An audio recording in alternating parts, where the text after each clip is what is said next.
Tem aquele velho deitado que diz, né? Quem avisa, amigo é. E nós avisamos mais cedo no melhor futebol do mundo. Quem viu, viu. Quem não viu, mentiu. Se o Real Madrid entrasse contra o Paris Saint-Germain sem pensar em como parar o PSG, com uma escalação pensando em ter mais o controle, em conseguir se defender melhor, se fosse para trocação, se fosse para o tiroteio, se fosse com 3 atacantes, poderia tomar um sacode, poderia sair com um resultado muito ruim, um amasso, um atropelo, chama aí do que vocês quiserem. E foi exatamente isso que aconteceu. E eu vou dizer mais. O jogo terminou 4-0. O Paris Saint-Germain está na final da Copa do Mundo de Clubes. Mas 4-0 não reflete, talvez, a superioridade que o Paris Saint-Germain teve no jogo. Era para ter sido mais. Só que no segundo tempo, o Paris Saint-Germain geriu tranquilo, cozinhou o Real Madrid depois de abrir 3-0 na primeira etapa. Cara, poucas vezes eu vi nessa minha trajetória cobrindo o futebol europeu, poucas vezes eu vi o Real Madrid ser vulgarizado como foi neste jogo. Talvez o jogo contra o Manchester City, do Etihad, que o Manchester City se classifica em 2023 para a final, mas mesmo ali não foi tão vulgarizado quanto esse. Porque dava para ter a percepção clara que o Paris Saint-Germain faria o que queria, a hora que queria, do jeito que queria e do jeito Paris Saint-Germain, que tem encantado o mundo. Eu recebi várias mensagens no Twitter durante a partida dizendo o seguinte: estou pensando em assistir a Ligue 1, porque esse Paris Saint-Germain é muito divertido de acompanhar. E é mesmo. O Luiz Henrique montou uma máquina de jogar futebol que prioriza mais a equipe do que o individual, mas não se enganem, o individual é de muita qualidade, muita categoria. E por isso o coletivo funciona tão bem. Mas os caras estão remando tudo para o mesmo lado, num estilo de jogo que, se o Paris Saint-Germain continuar na mesma pegada na próxima temporada, com um ou outro reforço pontual, mantendo essa base, a gente pode ter aí um time histórico, tá? Daqueles que a gente olha lá para frente e fala, rapaz. Porque nesse ano, se ganhar o Mundial de Clubes, eles já ganharam tudo que poderiam ter vencido. Na França, na Champions, se ganhar o Mundial, vai entrar naquela galeria de equipes que ganharam absolutamente tudo. Estou lembrando aqui do Bayern de Munique, o Sestete em 2020, o Sestete em 2013, mas existem outras equipes, né? Enfim, e um trabalho muito bonito do Luiz Henrique. Chegou, deixou o like, deixou o comentário, deixou a inscrição. Estamos quase nos 90 mil por aqui, número muito bonito. Vamos lá, eu quero começar falando aqui, já falei pra caramba, mas começar falando do jogo, eu quero falar da escalação do Real Madrid. Porque o Paris Saint-Germain, a gente já sabia que viria com essa qualidade, com essa intensidade, com essa fome, faminto, fazendo aquilo que já fez muito bem durante toda a campanha da Liga dos Campeões e até mesmo dentro desse Mundial. Mas o Real Madrid está no momento de construção. É um momento de transição, novas ideias de um treinador, ainda muita gente para chegar, ainda muita gente para sair. Um time que terminou a temporada de uma forma melancólica dentro das suas competições e que chegou no Mundial de Clubes buscando essa reconstrução. Porém, num jogo como esse, o Xabi Alonso não pode se dar o luxo de errar tanto na escalação como ele errou.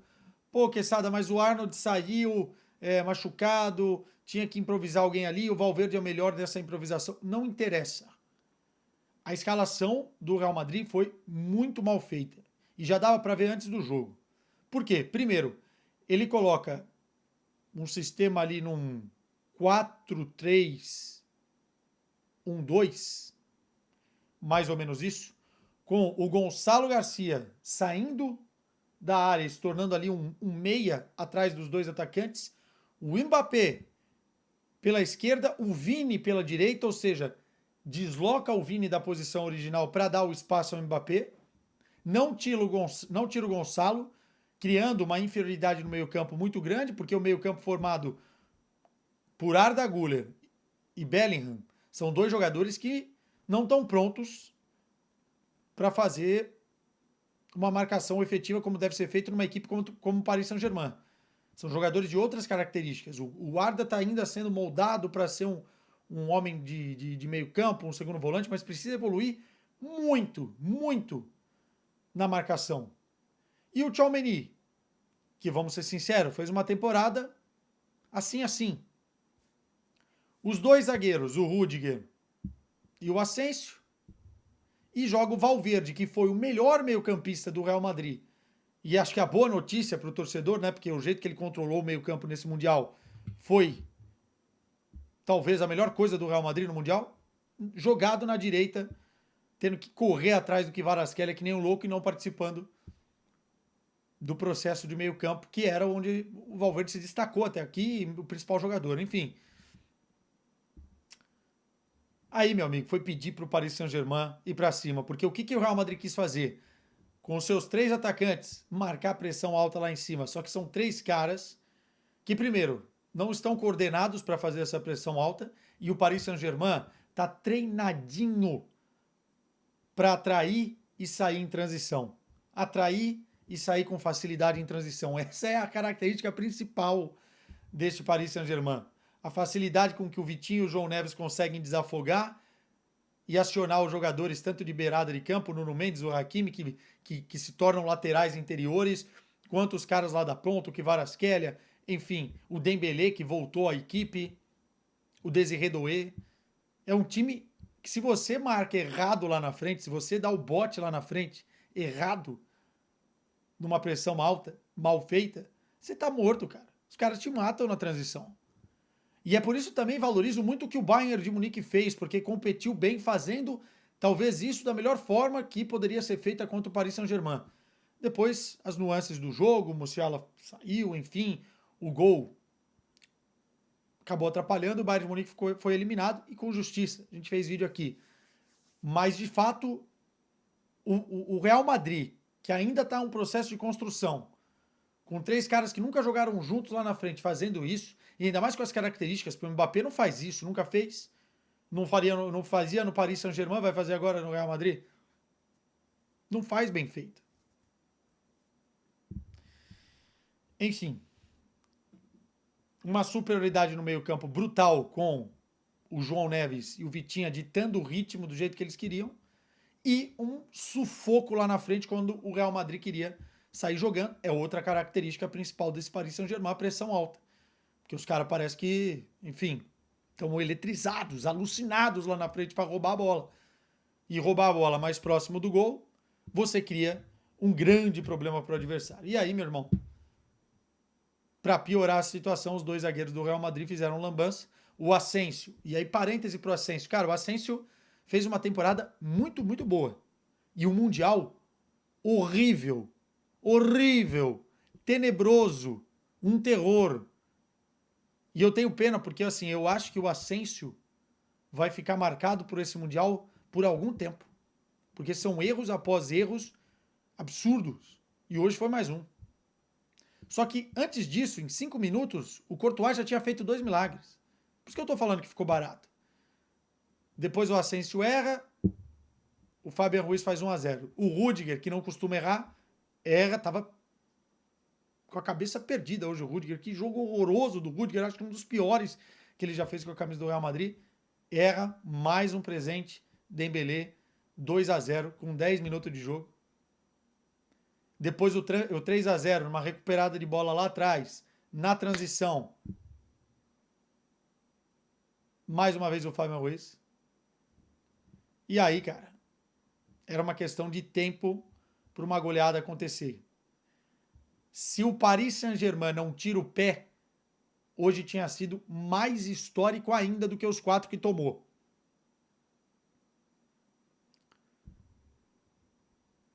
Alguns questionamentos sobre o Real Madrid antes de fechar com o Paris Saint-Germain.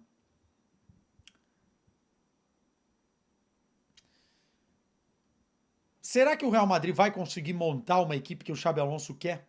Porque eu vejo nas características dos jogadores do Bayer Leverkusen, e é isso que a gente tem que pegar de recorte, para aquilo que tem o Real Madrid à disposição, me vem muitas dúvidas. É óbvio que o trabalho precisa de tempo, tem que desenvolver durante toda essa temporada, o Xabi Alonso chegou para isso, para reconstruir, mas as características dos caras são diferentes. Ponto 1. Por que o Rodrigo não entrou em campo hoje? Não podia? Por causa do protocolo da FIFA junto com os Estados Unidos? Se der raio, tem que parar o jogo? Que piada de tiozão, hein? É inexplicável. Na verdade, é explicável. Eu acho que o Rodrigo não vai permanecer no Real Madrid. Esse Mundial foi um recado claro. Ainda mais num jogo como esse, o Rodrigo não tem entrado. No segundo tempo ali, pô. Terceiro, o Vini. Muito abaixo. Uma temporada assim, longe daquilo que o Vini pode ser e que o Real Madrid precisa que o Vini seja. Só que também vamos ver qual vai ser a configuração que o Xabi Alonso pensa para o Vini. Porque hoje ele jogou o Vini no primeiro tempo na direita. Enfim, para acomodar o Mbappé. Então esse Real Madrid me traz alguns questionamentos. Tem muita coisa ainda para ser trabalhada, muita gente para chegar, o Carreiras está vindo aí, Real Madrid deve desembolsar mais um ou outro reforço, alguns jogadores não devem ficar, enfim, vamos ver o que vai acontecer, mas vai ser um longo trabalho para acertar. E quando pegar uma máquina como Paris Saint-Germain, vai ser exposto, vai ser vulgarizado. Olhando para o Paris Saint-Germain, parêntese, Vitinha, João Neves, Nuno Mendes, o bonde do Tugão está a todo vapor, hein? Se o Roberto Martínez souber aproveitar essa geração da seleção portuguesa, Portugal tem grandes chances na Copa do Mundo de 2026, porque esses caras estão jogando o fino da bola e são dinâmicas que podem ser aproveitadas na seleção. Você tem os dois volantes, os dois caras à frente da defesa, o lateral esquerdo, Pedro Neto do Chelsea. Enfim, a geração eu não preciso destrinchar, mas ó, como jogam bola esses três. O que eles limparam de lances. Tem um lance do Nuno Mendes, que ele dá um pique para roubar uma bola no momento do chute do Vini Júnior, que é poesia, cara. Poesia. O João Neves, formiga em todo lado do campo, atrapalhando qualquer processo de construção. O Bellingham não jogou. Teve que ser substituído no segundo tempo. E o Vitinha, aí os caras pegam no meu pé aqui. A temporada do Vitinha, ela é um absurdo, cara. Ah, mas eu gosto mais do Pedro. Tá bom, cara. O Pedro pode ser melhor que o Vitinha, mas a temporada do Vitinha é melhor que a do Pedro, cara. E aí é o que eu vou dizer mais. O Paris Saint-Germain ganhando esse Mundial, o Dembélé, para mim, é o bola de ouro. E o Vitinha tem que estar no top 3. Porque ganhou a Nations com Portugal também jogando bola. Se vira. Se vira. Jogou demais. Jogou demais. Desiré Doué, Kvaratskhelia, enfim, é... Aí quando o Luiz Henrique mexe no time, ele põe o Barcola, que entrou também eletrizado. O Paris Saint-Germain dava a impressão no segundo tempo que estava treinando. Estava de boa. Passeando, acelerando, desacelerando. Passa pelo Vitinha, envolve aqui, cozinha o Real Madrid, tal, pá. Chance clara. O Gonçalo perdeu 2 chances claras antes de fazer o gol dele. E no gol do Gonçalo, parecia que era, quem que vai fazer? Você, pega aqui, você, vai ali, vai aqui, pá, Gonçalo puxou. Foi pesada essa, hein? Parabéns ao Paris Saint-Germain, que chega como favorito para a final contra o Chelsea. Vou me surpreender se o Chelsea conseguir bater o Paris Saint-Germain, mas é futebol. Mas o favoritismo está do lado dos franceses, isso sem dúvida. Uma equipe que vai entrar para a história pela temporada que fez. Se ganhar o Mundial, uma estrelinha ainda mais para esse Paris Saint-Germain do excelente Luiz Henrique. Tchau. Chega.